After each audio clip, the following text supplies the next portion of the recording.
మత్తయి సువార్త 13వ అధ్యాయం 31వ వచనం. ఆయన మరి ఒక ఉపమానము వారితో చెప్పెను.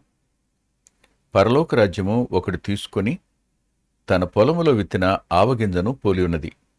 అది విత్తనములన్నింటిలో చిన్నదే గాని పెరిగినప్పుడు కూర మొక్కలన్నింటిలో పెద్దదై ఆకాశ పక్షులు వచ్చి దాని కొమ్మల యందు నివసించినంత చెట్టగును.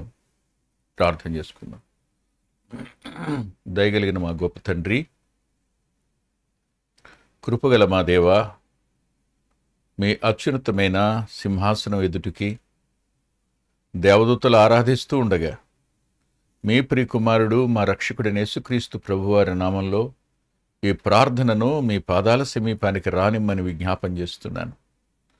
తండ్రి, వాక్యం మీది వింటున్నవారు మీ యందు ఆశ కలిగిన వారు, మాట్లాడుతున్నవాడు నీ పరిచారకుడు.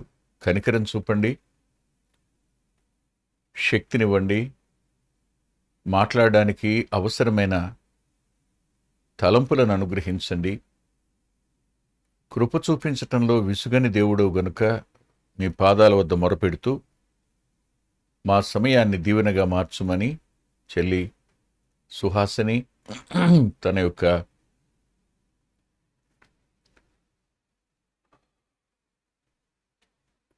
జాబ్ డిప్యుటేషన్ మీద విజయవాడ దగ్గరికి రావడానికి సెకండ్ ఇంటర్వ్యూ ఉంది నాయన. మీరే కృప చూపించండి. తాను ఎంత మానసికంగా ఒత్తిడి పడుతుందో మీకు మాత్రమే తెలుసు. మీరే కార్యం చేయండి అని విజ్ఞాపన చేస్తున్నాను. పరిశుద్ధుడా, నీతిమంతుడా, నవంబర్ 15, 16, 17 తారీఖులో జరిగేటువంటి రాత్రివేళ 6 to 8 చర్చ్ మీటింగ్స్ కొరకు ప్రార్థన చేస్తున్నాను. అదే రీతిగా 15వ తారీఖు ఉదయం డెడికేషన్ సర్వీస్ కొరకు విజ్ఞాపన చేస్తున్నాను. ఆ మీదట 15, 16, 17 3 దినాలు జరిగే బ్రదర్స్ ప్రేయర్ మీటింగ్ను కూడా దీవెనకరంగా మార్చుమని మీ కృపకు అప్పగించుకుంటూ మీ సహాయాన్ని కోరుకుంటూ యేసుక్రీస్తు ప్రభు వారి పేరిట ప్రార్థిస్తున్నాం తండ్రి. ఆమేన్. ఈ ఉపమానంలో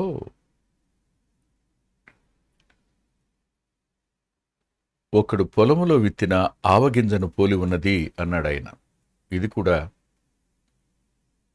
సువార్త ఉపమానమే. ఆవగింజను పోలి ఉన్నది అన్నమాట ప్రారంభం అతి చిన్నగా ఉండేటువంటి ఈ రాజ్యం యొక్క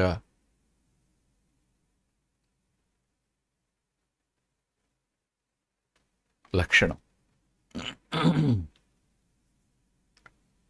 వాస్తవానికి 31, 32 వచనాలలో ఆవగింజను గురించి చెప్పినటువంటి ప్రభువే 33, 34 వచనాలలో 3 కుంచముల పిండిలో దాచిపెట్టిన పుల్లని పిండిని గురించి చెప్పాడు ఆయన.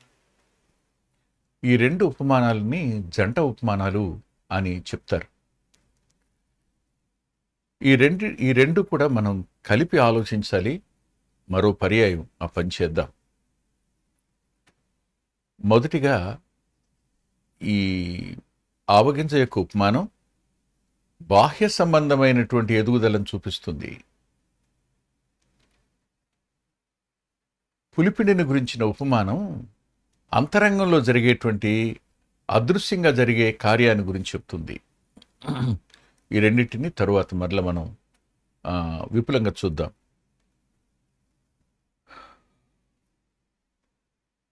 ఈ ఆవగింజ అనే పదం ప్రభు ప్రత్యేకమైన సందర్భాల్లో ఆయన వాడారు దాన్ని. విశ్వాసాన్ని గురించి చెప్పేటప్పుడు ఆవగింజ అంత విశ్వాసం ఉంటే అన్నారు. అదే రీతిగా పరలోక రాజ్యం ఎలా ఉంటుందో చెప్పారు. పొలంలో నాటబడిన ఆవగింజ అని. విశ్వాసం అనేది ఎలా ప్రారంభమవుతుందో అనూహ్యంగా అతి చిన్నగా ప్రారంభం అవ్వచ్చు. ప్రారంభమైనటువంటి ఆ విశ్వాసం ఎలాంటి కార్యాన్ని చేస్తుందో ఈ వచనాల్లో చెప్పబడింది. ఈ ఆవగింజ ఆవ మొక్క వీటిని మనుషులెవరూ పెద్ద పరిగణలోనికి తీసుకోరు. కానీ అలాంటి వాటిని తీసుకుని ఆయన చెప్తున్న ఈ అద్భుతమైన సత్యం ఎంతమంది ఈ ఉపమానాల దగ్గర ఆగి వీటిని అధ్యయనం చేసి తృప్తి చెందారో చెప్పడానికి వీల్లేనంతమంది. ఆయన నోరు తెరిచిన చెప్పిన ఈ ఉపమానం అతి సామాన్యంగా కనిపించి 2 వచనాలుగా ఉంది, కానీ ఈ వచనాలను ధ్యానం చేస్తున్నప్పుడు మనకు చాలా సంగతులు తెలుస్తుంటాయి. ఒకసారి నాతో పాటు మీరు మార్క్సు వార్త వద్దకు రండి. మార్క్సు వార్త 4వ అధ్యాయం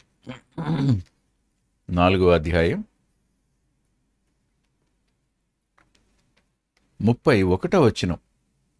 ఇక్కడ 30 నుంచి చూస్తే దేవుని రాజ్యాల గురించి మాట్లాడుతూ, అది ఆవగింజను పోలి ఉన్నది.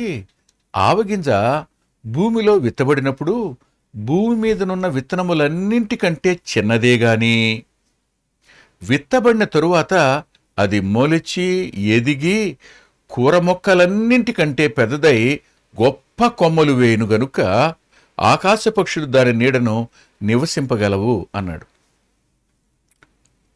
ఇందులో ఆవగింజ అన్న మాట విశ్వాసాన్ని కూడా ఆవగింజతో పోల్చాడు ఆయన. దాని అర్థం ఏమిటి? ఆవగింజలో ఉన్న ఒక రహస్యం అంటే, ఆయన ఇది మీకు పరలోక రాజ్యం మర్మాలని చెప్తున్నాను అన్నారు కదూ. రహస్యం ఏమిటంటే, ఎంత చిన్నదైనా అందులో జీవం ఉంది.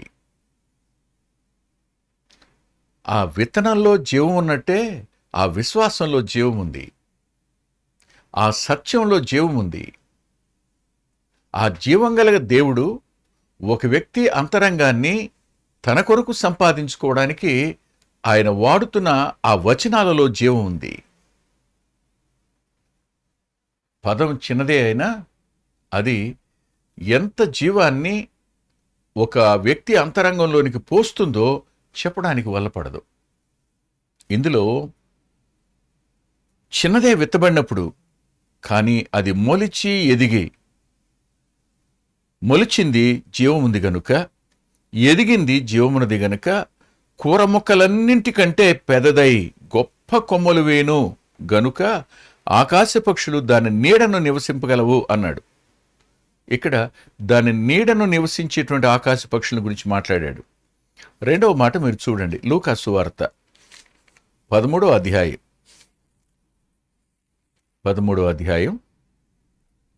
19వ వచనం. 18లో దేవుని రాజ్యాన్ని దేనితో పోలుస్తాను అని చెప్తూ ఈ మాట చెప్తున్నారు ఆయన. ఒక మనుషుడు తీసుకుని పోయి తన తోటలో వేసిన ఆవగింజను పోలి ఉన్నది. అది పెరిగి వృక్షమాయను, ఆకాశ పక్షులు దాని కొమ్మల యందు నివసించెను అనెను. ఆకాశ పక్షులు దాని కొమ్మల యందు నివసించెను. మార్క్సు వార్తలో దాని నీడను, లూకాసు వార్తలో దాని కొమ్మలలో. ఈ ఉపమానం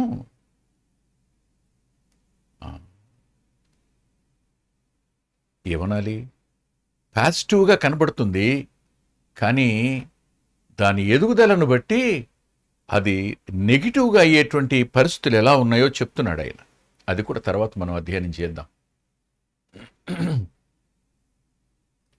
ఈ ఉపమానం ఏమో పాజిటివ్గా కనపడుతుంది,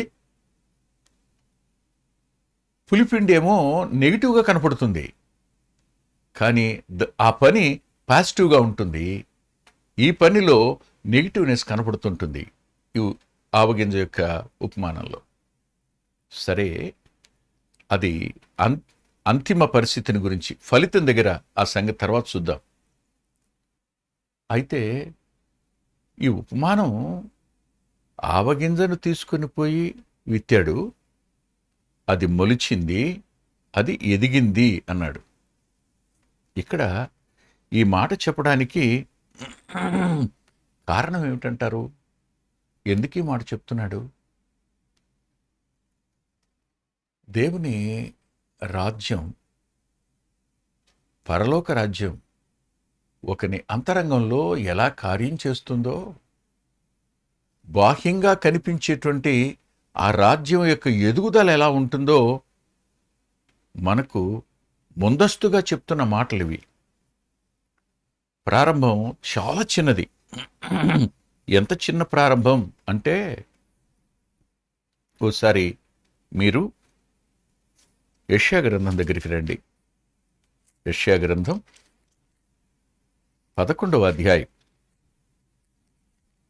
యెషయా గ్రంథం 11వ అధ్యాయంలో మొదటి వచనాన్ని చదువుతున్నాను. యెషయి మొద్దు నుండి చిగురు పుట్టును, దాని వేరు నుండి అంకురము ఎదిగి ఫలించును. ఇక్కడ ప్రభుని గురించి చెప్తున్న మాటే. చిగురు అని, వేరు అని. ఆయన భూమి మీద జన్మించినప్పుడు యెషయి యొక్క చిగురు ఆయన యెషయి యొక్క వేరు నుండి పుట్టిన అంకురం. వేరు చిగురు అని కూడా అంటారు. ప్రవక్తల చిన్న గ్రంథాల్లో ఆ మాట కూడా రాస్తుంది. అతి అల్పమైనటువంటి ప్రారంభం. క్రీస్తేసు ప్రభు యొక్క జననం చరిత్రలో అతి సామాన్యంగా కనిపించింది. అతి సామాన్యంగా. ఎవరో ఓ కన్యక, ప్రదానం చేయబడిన యోసేపు ఆమెను తీసుకుని జనసంఖ్య వ్రాయబడ్డానికి బెత్లెహేముకు వెళ్ళడం, అక్కడ వారికి సత్రంలో స్థలం దొరకపోవడం, ఆమె ఎక్కడో మరి మార్గమధ్యంలో ఎక్కడ ఆమె ప్రసవించిందో తెలీదు, పశువుల తొట్టిలు పాకలోనికి తీసుకుని పోయి అక్కడ తొట్టిలో పండుకోబెట్టినట్టుగా రాసుంటుంది. అతి సామాన్యమైన ప్రారంభం. అతి సామాన్యమైన ఈ ప్రారంభం ఆయన 33.5 సంవత్సరాల వయసు వచ్చే సమయానికి ఆ దినాలలో ప్రపంచాన్ని పరిపాలించిన రోమా ప్రభుత్వం విలవిల్లాడిపోయింది. అప్పటికి ప్రపంచంలో ఇంతకు మించిన ఆత్మీయమైన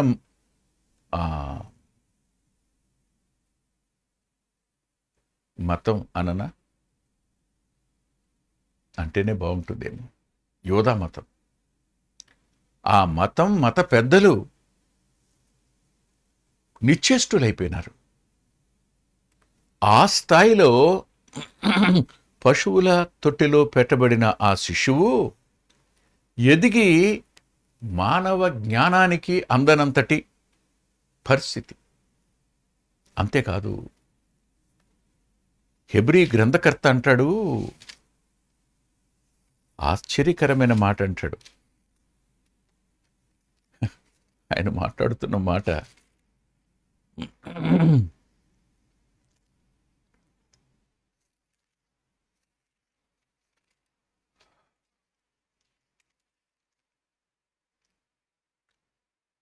ఆయన అన్న మాట ఏమిటంటే, 4వ అధ్యాయం 14వ వచనంలో, ఆకాశ మండలము గుండా వెళ్ళిన దేవుని కుమారుడైన యేసు అను గొప్ప ప్రధాన యాజకుడు మనకున్నాడు అంటాడు.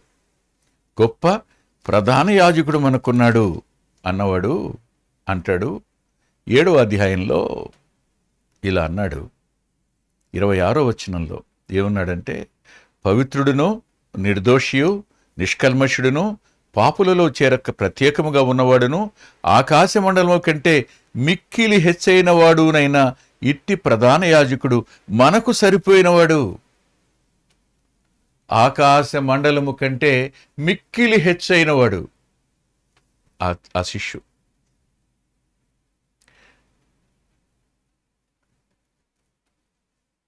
తరువాత మాట, మనకు సరిపోయినవాడు. మనకు సరిపోయినవాడు. భూమి మీద ఉన్న సమస్తమైన దేవుని పిల్లలందరూ కూర్చాలినవాడు. ప్రారంభం అత్యల్పంగా కనిపించిన ఆ ఎదుగుదల అందామా, పరిణితి అందామా, ఏమన్నా తక్కువే. ఆ రాజ్యం ఆయన స్థాపించడానికి వచ్చాడు. స్థాపించడానికి వచ్చినవాడు ఆయన ఈ చీకటి రాజ్యంలో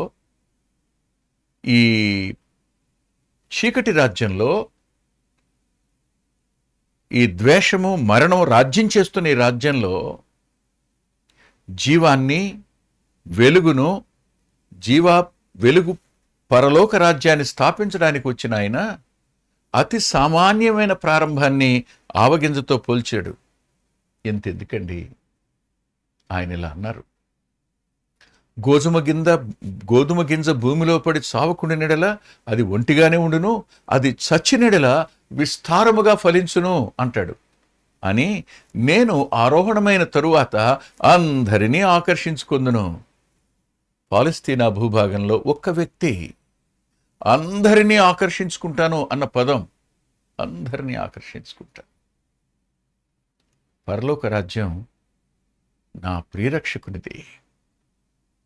ఆయనే దాని స్థాపకుడు, ఆయనే దాని నిర్మాణకుడు, ఆయనే దాని పోషకుడు, ఆయనే సమస్తం.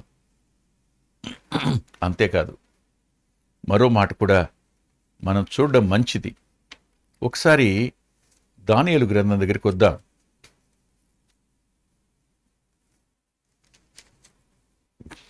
దానియేలు గ్రంథం 2వ అధ్యాయం 44-45 వచనాలు. ఆ రాజుల కాలములో పరలోకమందున దేవుడు ఒక రాజ్యమును స్థాపించును, దానికెన్నటికి నాశనము కలగదు. ఆ రాజ్యము దాన్ని పొందిన వారికి గాక మరెవరికి చెందదు.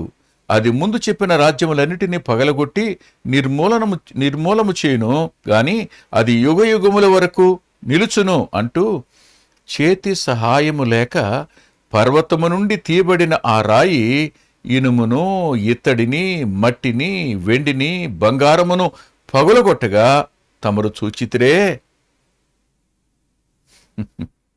అది చిన్న రాయిలాగా కనపడింది, కానీ తీరా చూస్తే రాజ్యాలన్నీ దాని ముందు ఓడిపోయినాయి. రాజ్యములన్నిటినీ గెలిచినటువంటి రాయి. అందుకనే సియోను గీతాల్లో ఒక అద్భుతమైన మాట, ఆ రాయి అంటాడు పర్వతం నుండి తీయబడింది అంటూ, అది ఎంత అయిందో భూలోకమంతాయే అంటాడు. భూలోకమంతాయే.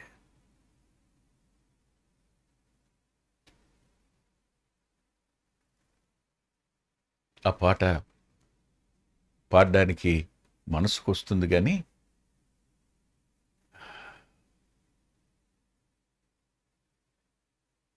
ఎక్కడ పాలస్తీనా భూభాగం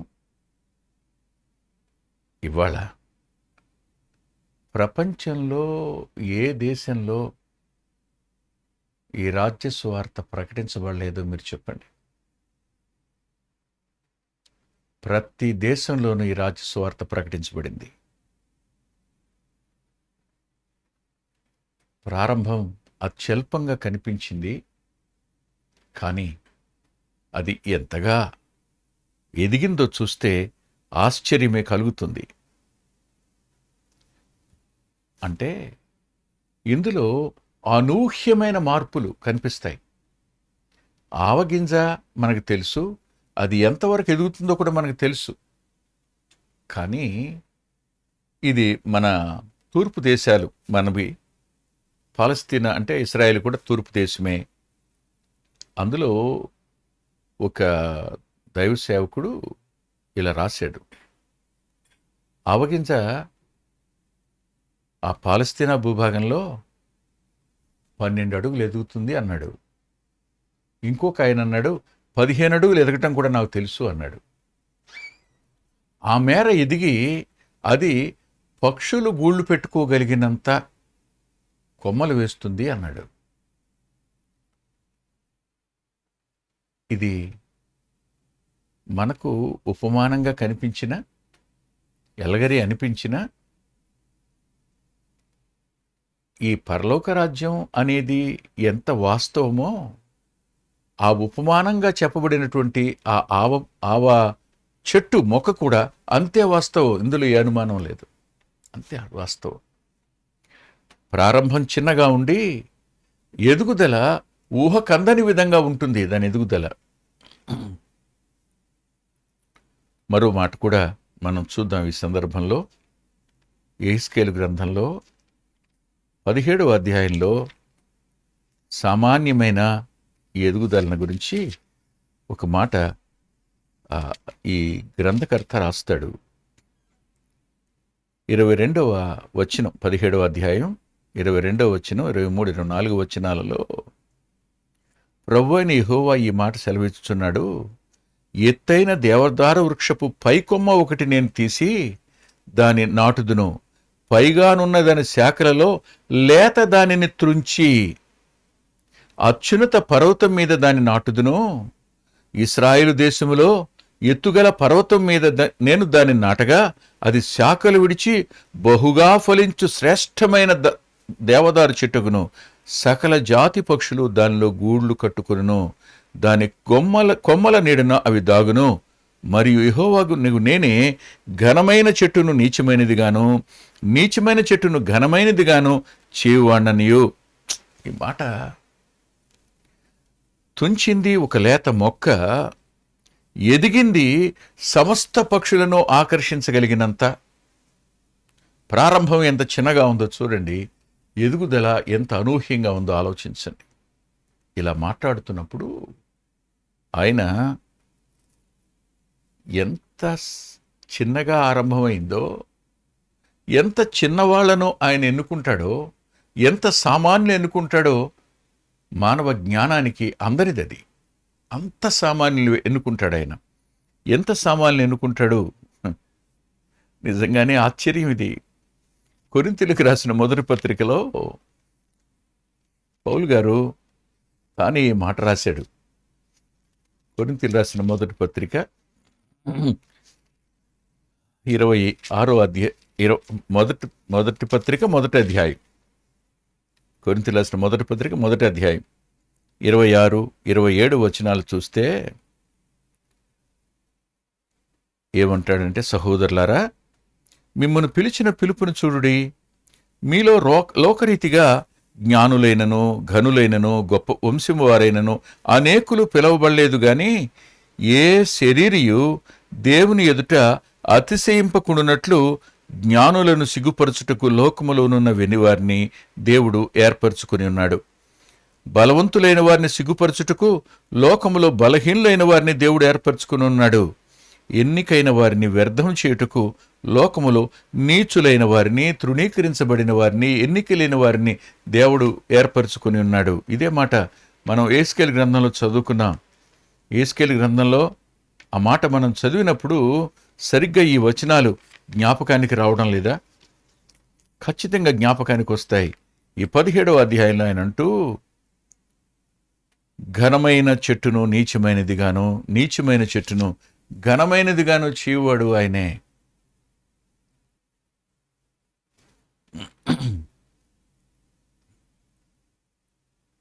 అదే తరగతిలో బాగా చదివిన వారు, జ్ఞానం కలిగిన వారు అనిపించుకున్నవారు, పేరు ప్రఖ్యాతులు ఉన్నవారు అతి సామాన్యులుగా మిగిలిపోతే, పెద్దగా చదువురాదు అనుకున్నవాడు, ఎవ్వరూ పట్టించుకోనివాడు, ఎక్కడో మారుమూలనున్నవాడు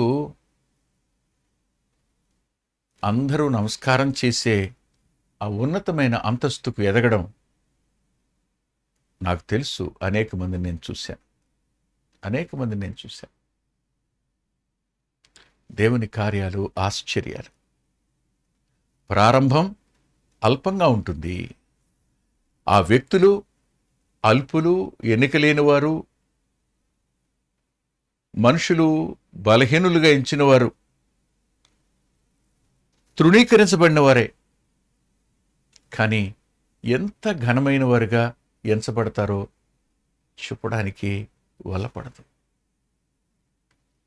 ఆవగింజ ఎదిగింది, అది మొలిచి ఎదిగింది అన్నప్పుడు దానంతటిలో అంతర్లీనంగా కనిపిస్తున్నది బాహ్య సంబంధమైన ఆ ఎదుగుదల స్పష్టంగా కనిపిస్తుంది. మనుషుల కళ్ళకు కనిపిస్తుంది.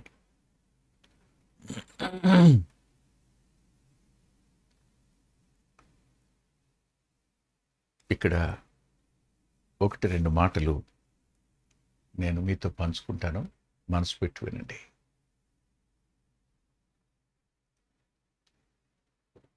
ఎక్కడ దమస్కు మార్గం? ఆ దమస్కు మార్గంలో నేల మీద పడ్డ సౌలు కళ్ళు తెరిస్తే కళ్ళు కనపడలా. అతడు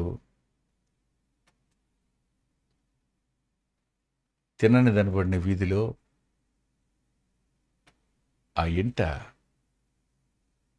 ఒంటరిగా ఉన్నప్పుడు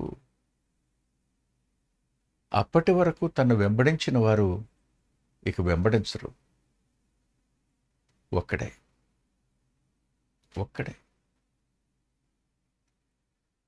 ఏ యోధా మతాన్ని భుజాన వేసుకుని ప్రతినిధిగా నిలబడ్డాడో, ఏ రోమా ప్రభుత్వం అతనికి సహకారిగా ఉందో, ఈరోజు అతడు దిక్కుమాలిన ఒంటరివాడైపోతాడు, తృణీకరించబడిన వాడవుతాడు. ఎవ్వడూ ఎన్నిక చేయడు. ఒకప్పుడు సౌలు అంటే భయపడతారు, కానీ ఇప్పుడు ఎవరు భయపడతారు? ఇప్పుడు ఎవరు లెక్క చేస్తారు? అతని వెంట పరలోకం ప్రయాణించడం ప్రారంభమైంది. అతని వెంట దేవుని సన్నిధి ప్రయాణించడం ప్రారంభమైంది. అతని నోటి మాట నూతన సృష్టి చేయడానికి దేవుడు ఏర్పరచుకున్నాడు. అతడి ప్రయాణం అంచెలంచెలుగా వెళ్ళి రోముకు చేరి కైసరు ఇంటి వారిని ప్రభు కోసం సంపాదించగలిగినంత అయింది. ఈ రాజ్య వ్యాప్తి కంటికి కనిపిస్తూ ఉంటుంది. మనిషి గ్రహించలేనంతగా దాని ఎదుగుదలంటుంది. డ్రాస్టిక్ చేంజెస్ కనపడతాయి. ఎలా అని మీరంటే, దాన్ని నేను వివరించడానికి కొద్దిగా ప్రయత్నం చేస్తాను. ఎక్కువ ప్రయత్నం చేయలేను, కానీ కొద్దిగా ప్రయత్నం చేస్తాను. ఆవ మొక్క కూర మొక్కలన్నింటిలో పెద్దది అవడం. కూర మొక్కలు అనగానే ఆకుకూరలు ఇలాంటి వాటన్నిటికంటే పెద్దది అవడం. లేదు, కూరగాయలు ఇచ్చే మొక్కలన్నింటికంటే కూడా పెద్దది కావడం. అది సామాన్యంగా మనం అర్థం చేసుకునే సంగతి. ఈ ఎదుగుదల మానవ అంచనాను మించినట్టుగా, మానవుడు ఊహించలేనట్టుగా ఎవరు చేస్తారు? పరలోకం చేస్తుంది, దేవుడు చేస్తాడు. ఆ రాజ్య వ్యాప్తి ఎలా జరుగుతుంది? ఎవరికి అర్థమవుతుంది? ప్రభు ఒక్క మిషనరీని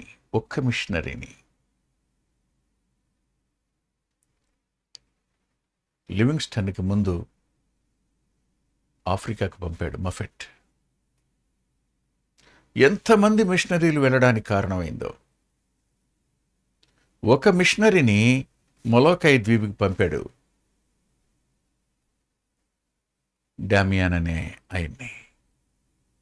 మొలోకాయిలో ఉన్న వారందరూ ప్రభు నమ్ముకోవడానికి కారణమైంది ఒక వ్యక్తి. అతి సామాన్యంగా ప్రారంభమైన ఆ పరిస్థితి ఎలా ఎదుగుతుందో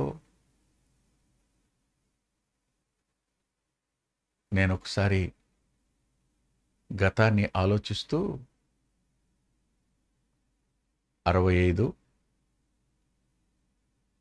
ప్లస్ నా వెనుక మా నాన్న,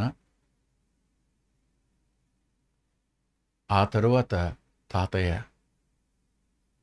స్వాతంత్ర పూర్వం, ఇంకా స్వాతంత్రం రాలా. ఎవరో ఒక స్వార్థికుడు తాతయ్యతో, వెంకటరత్నం గారు మీకు ఆస్తి ఉంది, పిల్లలు లేరు కదా మీకు, ప్రభు పిల్లల్ని ఇస్తాడండి అన్న మాట. పిల్లల్ని ఇవ్వటం ఏమిటి? నా వయసు 50 సంవత్సరాలు, ఇంకా పిల్లలు ఏమిటయ్యా? 100 ఏళ్లకు పిల్లల్ని ఇచ్చాడండి దేవుడు. ఎక్కడ? బైబిల్ తీసి చూపించాడు. అబ్రహాం అనే వ్యక్తికి 100 ఏళ్లకు పిల్లల్ని ఇచ్చాడు. నేను చదవచ్చా?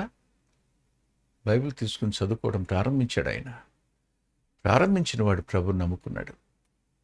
ఎక్కడ ప్రారంభమైంది? ఓ చిన్న కుగ్రామంలో, ఓ మారుమూల ఉన్న ఒక వ్యక్తి కాలం వెంట దేవుడు ఎలాంటి కార్యాలను చేయగలడు. మానవ జ్ఞానానికి అందని కార్యాలు చేస్తాడు ఆయన. మన శక్తికి మించిన కార్యాలు. అవి మనిషి వల్ల అయినవి కావు, దేవుడు చేసే కార్యాలు. ప్రభు కార్యాలు అంతవరకే. ఈ ఒక్క వ్యక్తితో చేసిన కార్యాలు కావివి. ఇలా అంటాను, అనూహ్యంగా ఆయన చేసే కార్యాలను, సమాజం చేత, సమాజం లోపల జరిగే కార్యాలను 1-2 నేను మీకు చూపిస్తాను. అవి ఎంత విప్లవాత్మకంగా ఉంటాయో, అకస్మాత్తుగా జరుగుతుంటాయో మన ఊహకు అందదు. చూడండి ఒకసారి మీరు నాతో పాటు. మత్తయి సువార్త దగ్గరికి రండి. మత్తయి సువార్త 21వ అధ్యాయం 8-9 వచనాలు. జనసమూహములోనూ అనేకులు తమ బట్టలు దారి పొడుగునా పరిచిరి, కొందరు చెట్ల కొమ్మలు నరికి దారి పొడుగునా పరిచిరి. జనసమూహములో ఆయన ముందు వెళ్ళుచుండిన వారు, వెనక వచ్చుచుండిన వారు, దావీదు కుమారునికి జయము, ప్రభు పేరట వచ్చువాడు స్తుతించబడుగాక, సర్వోన్నతమైన స్థలముల్లో జయము అని కేకలు వేయుచుండ్రి. ఏంటిది? ఇదేమైనా ముందుగా రిహార్సల్ జరిగాయా? వెళ్ళండి అయ్యా బేత్పకేకి, అక్కడ గాడిద పిల్ల గాడిద ఉంటుంది, తోలుకొని రండి అన్నారు ఆయన. వెళ్ళి తోలుకుని వచ్చారు. దాని మీద బట్టలు పరిచారు. ఆయన ఎక్కాడు. యెరూషలేము తీసుకుని వెళుతూ ఉండగా జనసమూహాలు దారి పొడుగున చెట్ల కొమ్మలు, వస్త్రాలు పరిచి వాక్యాన్ని వారు ఆర్భాటించడం ఆశ్చర్యం. ఎలా జరిగింది ఇది? ఈ విప్లవాత్మకమైన ఎదుగుదలకు కారణం అదృశ్యంగా పనిచేస్తున్న దేవుని హస్తం, అదృశ్యంగా కార్యం చేసేటువంటి పరిశుద్ధాత్మని యొక్క కార్యాలు ఇవి. అందుకనే అంత ఉన్నతమైన ఎదుగుదల సాధ్యమవుతుంది. అంటే ఈ ఎదుగుదలలో కూడా మనకు కొంత నకిలీ కనిపిస్తుంది. అది తర్వాత చూద్దాం. గోధుమలు ఉన్నాయి, గురుగులు ఉన్నాయి. అంటే ఈ లోకంలో అనేకులను ఆకర్షించడానికి ఖచ్చితంగా ఎదుగుదలను చూపించేవారు కనపడతారు. విస్తారంగా ఎదుగుదల అనేది ఆత్మీయమైన ఎదుగుదలగా కనపడుతుంటుంది. ఇది ఎదుగుదల కాబోదు కొందరి విషయంలో. ఎందుకంటున్నాను అంటే, గురుగులున్నట్టే ఈ ఎదుగుదలలో కూడా ఫేక్ ఉంటుంది. అపవాది తీసుకుని వస్తాడు ప్రజలను ఆకర్షించడానికి. సరే, అది తర్వాత మాట. మంచిది. ఇలా అనూహ్యమైన కార్యాలు, మనం ఊహించని కార్యాలు చరిత్రలో కనపడుతున్నాయి. అలాగే ఈ పరలోక రాజ్యం యొక్క ఎదుగుదల వద్ద కూడా ఖచ్చితంగా కనిపిస్తాయి. ఇందులో అనుమానం ఇసుమంతైనా లేదు. మరో మాట కూడా చూద్దాం.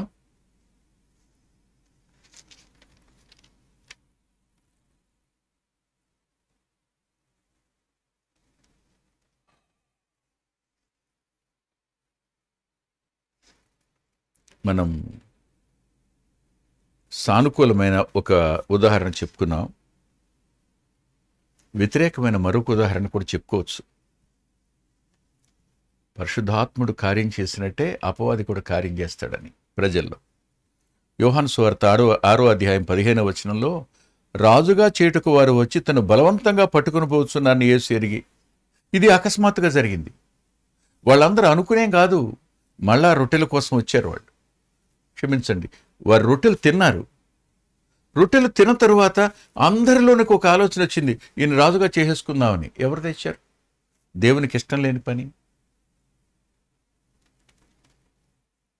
అందుకే మనం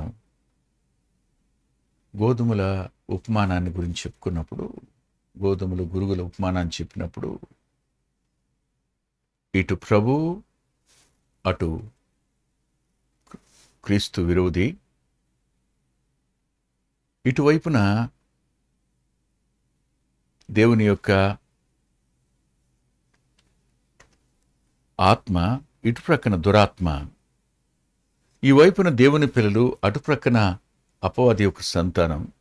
ఇటు మంచి అటు చెడు. ఇలా ఎలా ఉంటుందో ఈ ఎదుగుదల వద్ద కూడా ఖచ్చితంగా రెండూ కనపడుతుంటాయి. అనుమానమేం లేదు. ఏది అనేది గుర్తించడం కష్టం అవుతుంది. కానీ గుర్తించగలిగిన వాడు ఆయన ఒక్కడే. ఖచ్చితంగా దేవుని రాజ్యం అనేది మానవ ఊహకు అందని విధంగా ఎదుగుతుంది. అందులో అనుమానం లేదు. మిగిలిన విషయాలు మనం తిరిగి మరలా బుధవారం చూద్దాం. తల్ల వంచి ప్రార్థన చేసుకుందాం. ప్రేమ కలిగిన మా గొప్ప తండ్రి, కృప కలిగిన మా దేవ, కొద్ది మాటలు చెప్పడానికి నీ దాసునికి మీరిచ్చిన ఈ సమయం కొరకు రుణస్తుడిని. విన్న మా ప్రియుల హృదయాలలో మీరే కార్యం చేయండి. యేసుక్రీస్తు ప్రభు వారి పేరిట ప్రార్థిస్తున్నాం తండ్రి, ఆమేన్.